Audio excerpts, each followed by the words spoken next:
Judge sentences a man in Paulding County to 475 years in prison for dogfighting and animal cruelty.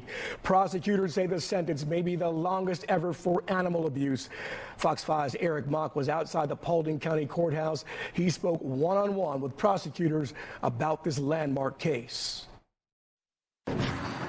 Well, prosecutors here work closely on this case with the state's prosecuting attorney council's animal resource prosecutor, Jessica Rock. And Rock believes this is the longest prison term given for dogfighting in the nation's history. This is Sheriff Baby Shark. She was one of the dogs that we seized off of the defendant's property. Paulding County Assistant DA K.C. Pagnotta introduces us to one of the victims of the largest animal cruelty case of her career. Oh, there you go. She looks a lot better now, but if you can see, there's kind of her limbs come out in an angle, both of her front legs.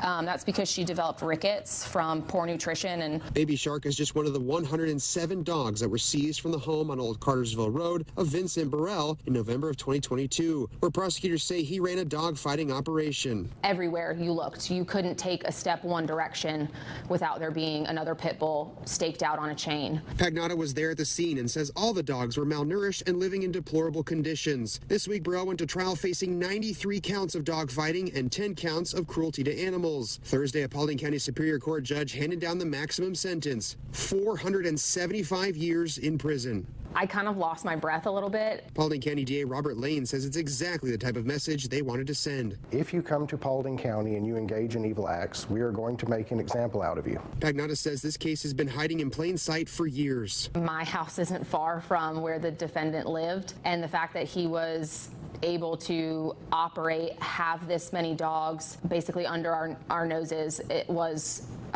shocking, because the scene in his backyard was like nothing I could have ever imagined. But she says this successful prosecution is going to change that going forward. We know what we're looking for now.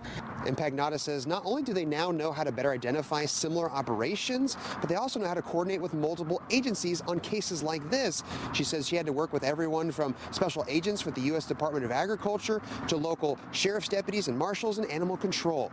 Reporting in Paulding County, Eric Mock, Fox 5 News. And Fox